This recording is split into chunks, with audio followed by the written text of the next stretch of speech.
From hurricanes, canceled cruises, closed cruise ports, to new cruise ships setting sail for the first time, this week's cruise news has been absolutely jam-packed. I can't blame you if you missed a little bit. Let's recap what went down in this crazy week. Roll the intro.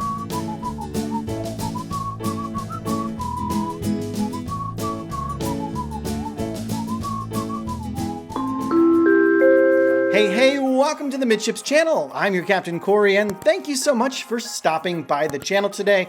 Welcome to the weekend. Hope you had a little bit of time to recharge your batteries, relax a bit, and just sit back and enjoy a little bit of time doing what you love. Now, we've got tons of cruise news to get through today. There's a lot to recap that we've missed this week. Let's start off with some new protocols for our neighbors up north in Canada and over in Bermuda. Moving forward, the COVID entry protocols are getting a lot simpler for cruisers heading to Canada and Bermuda. No longer will you be required to be vaccinated to cruise into these countries. No longer will you be required to use the ArriveCAN app moving forward into Canada. So it's going to become a lot easier. And all of these new protocols, well, they went into place yesterday. So if you're cruising into Canada going forward, it's going to be a lot simpler than it was for me on my cruise a couple months back to get up into Victoria. That was a mess and a whole nightmare to have to deal with. I know the Facebook group for that cruise was just full of confused cruisers saying, well, do I need this? Do I need that? What's going on? What about this? You know, the more paperwork, the more government interference in a lot of these cruise situations, the more confusion I found basically across the board. So that's the big story coming out of Canada. It's going to be a lot easier now to cruise there. And speaking of a lot easier to cruise because of rolling back requirements, Disney Cruise Line, the Mouse, also making it a lot simpler here in the near future for the not vaccinated cruisers to get on board and the already vaccinated cruisers to just breeze on through. So some changes coming to Disney Cruise Line. If you're fully vaccinated and you upload proof of that vaccine, you're not going to have to take a COVID test pre-cruise to get on board the ship. Now, if you're not vaccinated or not fully vaccinated, you will still have to do your pre-cruise COVID test 2 days before the cruise, and it does have to be one of those proctored tests, be it a telehealth service or an in-person test. So that's going to be the thing moving forward on Disney Cruise Line. The vaccinated cruisers, like pretty much every cruise line at this point, are going to have it a lot easier to get on board, but it seems like everybody's welcome once again on Disney Cruise Line.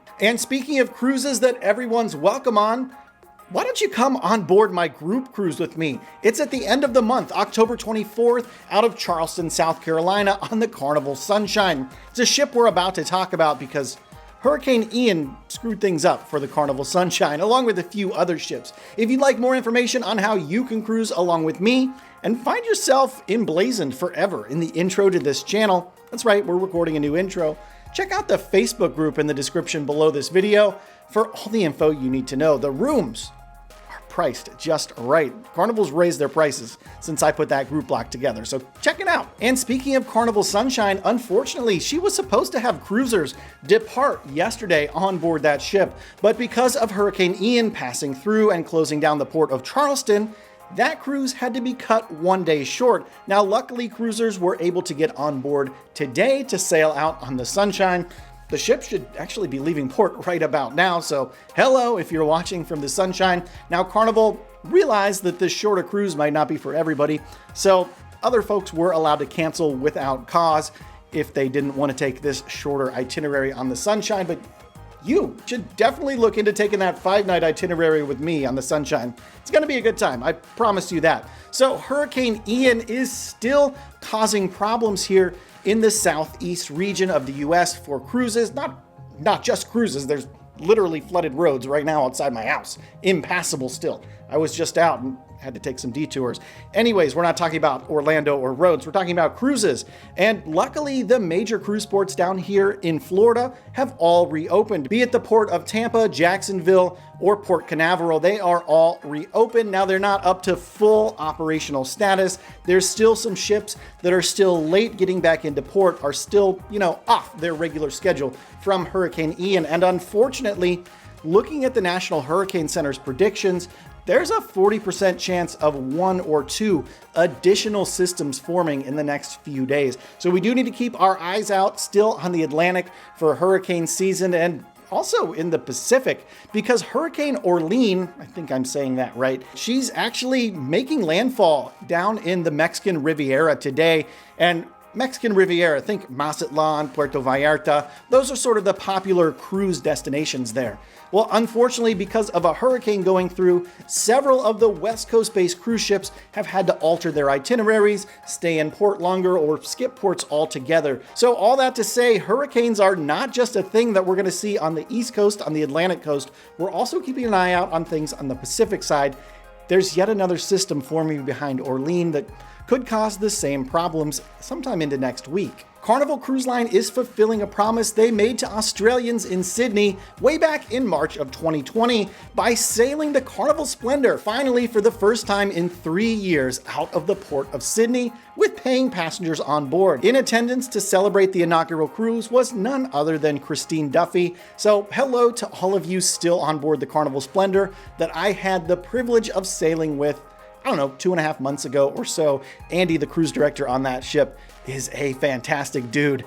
Fun times. If you're ever on a ship with Andy, go down to the piano bar at night. He seems to find himself a singer, and it couldn't be more fun. Some other noteworthy cruise news this week: the Sapphire Princess has finally returned to post-pandemic operations in the port of Los Angeles this week. Yeah, there's still ships that have not restarted. Carnival's newest venture with the Costa Luminosa coming into the Carnival fleet is one step closer to fruition, as the Costa Luminosa has received her full paint job in dry dock and been floated out as the Carnival Luminosa. She looks beautiful here. Check her out in the red, white, and blue livery with that old school straight pipe smokestack up top from the Costa fleet. A very cool retro look there for the Carnival Luminosa. Can't wait to get on board that ship in Alaska next year.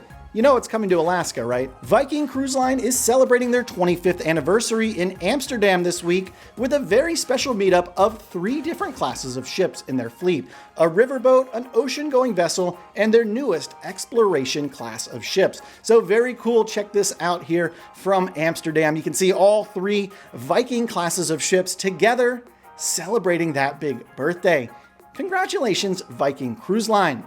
If you made it this far into today's episode, thank you so very much for checking the channel out. Be sure you get subscribed so you don't miss any cruise news that you can use for your next vacation. Hey, while I got you here for another second, make sure you check out my Amazon influencer store. You can find the Cruise Nerd hoodie in there. Yeah, it comes as a t-shirt as well. But as winter looms, these cruise ports get mighty chilly and it gets cold up on decks, even if you're cruising down in the Caribbean or in Mexico. So a hoodie like this is the perfect way to let everyone know you know what you're doing on your cruise. Check out the Amazon affiliate link below, or there's one up here. Thanks for stopping by the channel today, and until tomorrow, we'll see ya on the Midships. There's a lot of cruise news going on. Sorry, it's been a little sparse. Still cleaning up from the hurricane. Got to bag up all kinds of debris that landed out front, but it's okay. We're getting there. Got a sleeping cat here at my feet. Hello, Claire. Yeah, I'm not going to wake her up just to say hello this time. Next time, maybe, though. Hey, thanks so much. We'll see you tomorrow. It's Monday. World where cruising is amazing, but you just don't go often enough, comes the opportunity to be part of something new, unique, special. Captain Corey of Midships wants to invite you to the first ever Midships Group Cruise, departing this October 24th from Charleston, South Carolina, aboard the beautiful Carnival Sunshine. Join Corey and travel agent extraordinaire Kelly Paul for 5 nights sailing to Half Moon Cay and Nassau, Bahamas.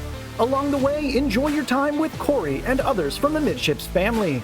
The group is open now, so come join us for a memorable cruise vacation.